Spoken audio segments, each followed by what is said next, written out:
from across the nation. America's beer distributors. Uniting for the 77th Annual Convention. Direct from New Orleans, Louisiana. For Tuesday, September 30th, 2014. This is NBWA-TV.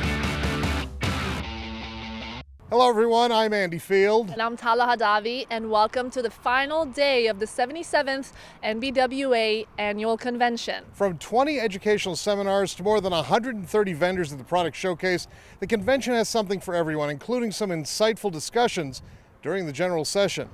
Every distributor would love a crystal ball that predicts the industry's future. Since that doesn't exist, NBWA members got the next best thing, a panel of industry experts who study the future every day. NBWA's Andy Field listened in at Tuesday's general session. As part of the next generation of beer distributor leaders, there's no secret that we want to be around for the long term. We're a vital part of a great, dynamic, and ever-changing industry. Illinois distributor Adam Vitale asked NBWA's expert panel how they'll do that over the next few years. The panel discussed the industry's three-tier distribution system, its past and future. Because without that, you will see a breakdown, and you will see small brewers get pushed aside by large brewers. And we don't want that to happen. We want a fair market that everybody can get out there and compete. It's an awful lot easier when you have an independent three-tier to create a truly vibrant craft industry. It can be done, but I guarantee you'd much rather be working a three-tier system as a craft brewer. And they discussed diversification, millennials exploring other products, distributors filling that market. The world is changing. Consumers do have broader repertoires. They do want to drink wine at times. They do want to drink spirits at times.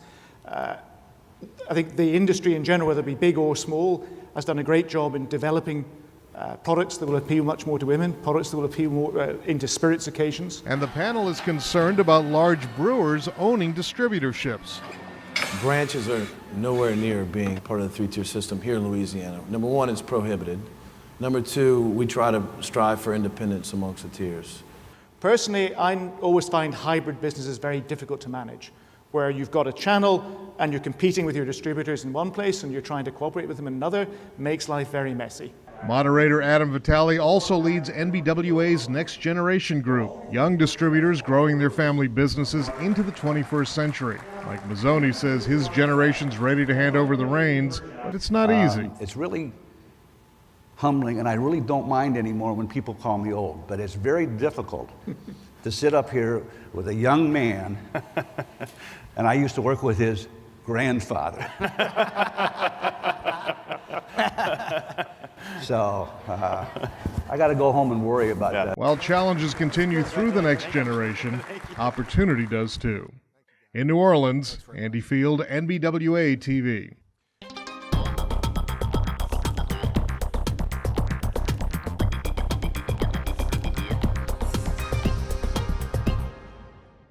With 30 brewers and more than 130 labels of beer, the NBWA Convention is a great place for distributors to discover new styles and build relationships with new brewers. Tala toured the product showcase with a craft brand manager from Louisiana. Finding a good beer is Timmy Hawkins' job. He's a craft beer manager for Eagle Distributing in Shreveport, Louisiana. He headed to the NBWA Convention and hit the product showcase floor to taste a new brew and meet a new brewer. But here at conventions like this, I try to meet new people, see what they have to offer, see what they're pouring, what's the quality. I want to make sure the beer is good, make sure they have quality assurance standards in place as a brewery. Relationships always key. And Hawkins is here to build those relationships. Looks intriguing, let's try it. Badwater Brewing from Arizona are looking for distributor partners. Are y'all looking at Louisiana? Hopefully. Hopefully? Yeah, right. Definitely. I think it's that trust, there's a two-way trust, which is that they're going to represent us well, that we have got to develop great products and consistent products. It is a fun business. It's a lot of hard work goes into it, a lot of digging in the trenches, as they say, fighting for taps, fighting for shelf space, but it's fun at the end of the day. We're selling beer. If you've got a good product, you're going to do well. It's all about building brands and introducing customers to new flavors. It's no secret craft isn't booming. It's double-digit growth year after year. We're looking to establish relationships with distributors that care and are knowledgeable about craft beer. And that's essentially why we're here at this conference. Hey, how's it going? Hi, how are you? Good. It isn't only about building new relationships, but maintaining old ones as well. The beer's being received well? Yeah, we're really excited. Timmy and Lindsay went to high school together. She is now the founder of Great Raft Brewing, a beer he already distributes. Tastes as good as it does in Shreveport? It does. Good. An old relationship turned into good business, So is he a Western lager? Yeah. Can you tell me about it? and a new relationship with the potential to turn into future business. That is how the business of beer is built, one relationship at a time. Tala Hadavi, NBWA-TV, New Orleans. It's got a little caramel finish to it.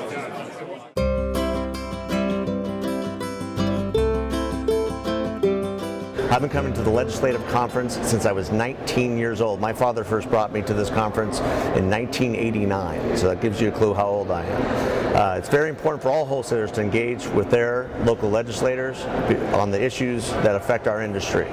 If you're not here this year, you need to be here next year because America is depending on you.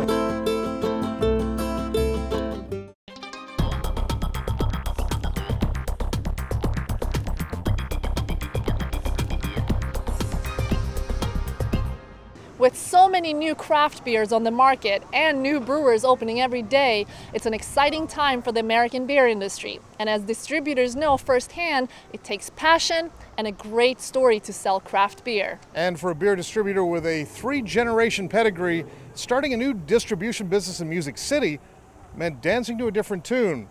The better beer guys of Bounty Bev seem to have found the right step. Dean Hovell reports from Nashville. This is how the day begins at Bounty Bev in Nashville, Tennessee. Kegs are rolling, cases are stacked, and trucks are loaded. And the boss gives some final instructions. Okay, go make a friend. Go make a friend, go make a client. Kurt Strickmaker, owner of Bounty Bev, believes craft beer is all about relationships.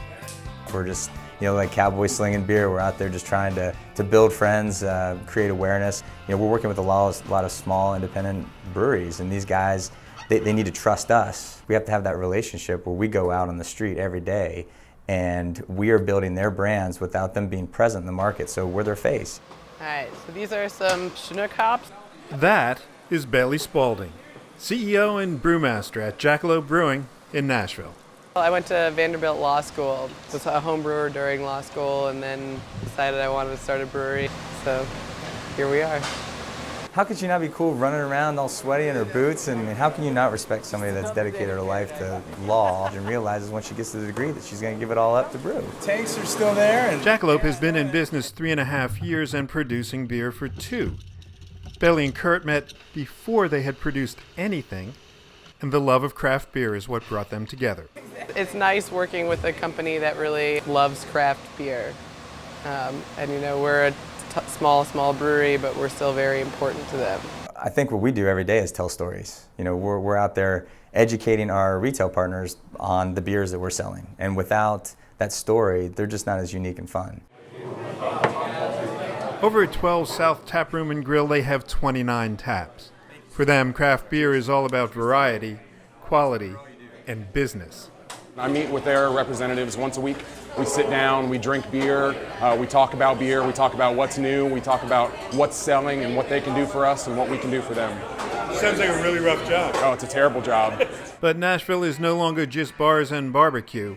There is a growing sophisticated beer market, and shop owners say distributors are filling the need and demand of thirsty consumers who want new beers. They're great about bringing in regional breweries, beers from Alabama and North Carolina, certainly some craft breweries that have popped up in Tennessee, and really getting those into this market and into the hands of people like me so we can bring them to our customers. We like to call ourselves the better beer guys. We're a dozen guys strong, and we really represent an upper echelon of quality beer. Quality beer, quality employees, and service makes for great business relationships. Oh, he's the worst. But luckily he has some people that work for him that I really like. Otherwise I wouldn't deal with him.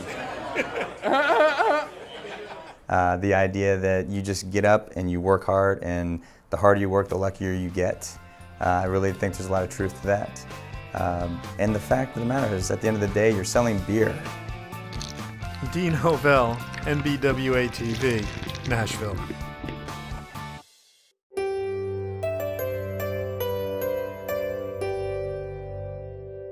The Center for Alcohol Policy has a variety of programs, including its annual Alcohol Law and Policy Conference, the one conference that brings all the diverse interests together at one setting.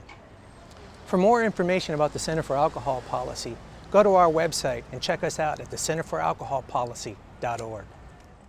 Beer distributors work hard to educate the public and elected leaders about the economic, commercial, and regulatory value they deliver to their communities. The Pennsylvania Beer Alliance has pounded the pavement and created new public relations programs to tell their great story. As Dean Hovell explains, that's why the group received the NBWA Public Affairs Award.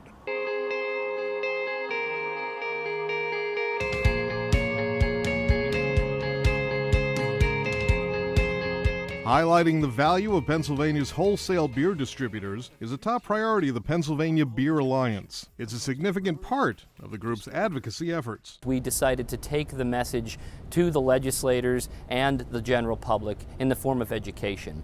The people that work in the building behind me are great men and women. They're here as legislators. Some of them are lawyers, some of them are doctors, some of them are businessmen on the side.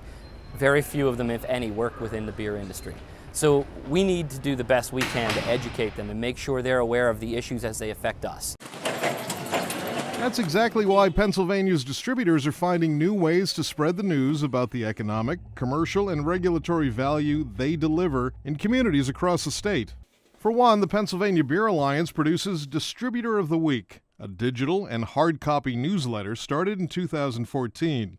It talks about the history of the companies and the employees who live in the same communities where they work. That's what makes it more than a company. We have local employees like myself. We've been here forever. It's not only a job, but it incorporates our family and our local family into the business. They also highlight the great choice and variety that distributors deliver to retailers across the state. 25 years ago, we had 27 brands of beer. Now we got 450 different brands of beer. Well, the wholesaler really brings the product to the public. If you look around the store, there's probably 30 or 40 new brands that weren't here 2 weeks ago. What's on Tap, the President's Pour from Jay Wiederhold is a weekly informative and fun email blast going to about 1,200 subscribers. We play to win on the ice, but we have to play by the rules. And there is nothing like a little celebrity help. Bo Bennett of the Pittsburgh Penguins lent his time and talent to a public service announcement encouraging responsible consumption. Of course, all of this is available on social media platforms. And in 2013, the Alliance started inviting state legislators to visit beer distribution warehouses. If you get a legislator into your building, there's nothing better than a warehouse visit because they get to see firsthand.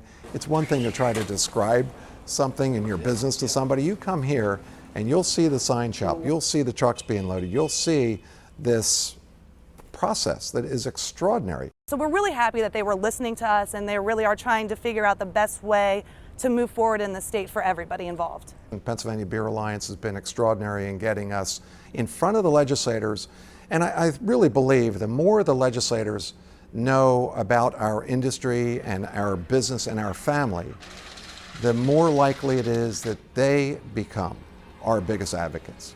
Andy Field, NBWA-TV reporting from Harrisburg, Pennsylvania.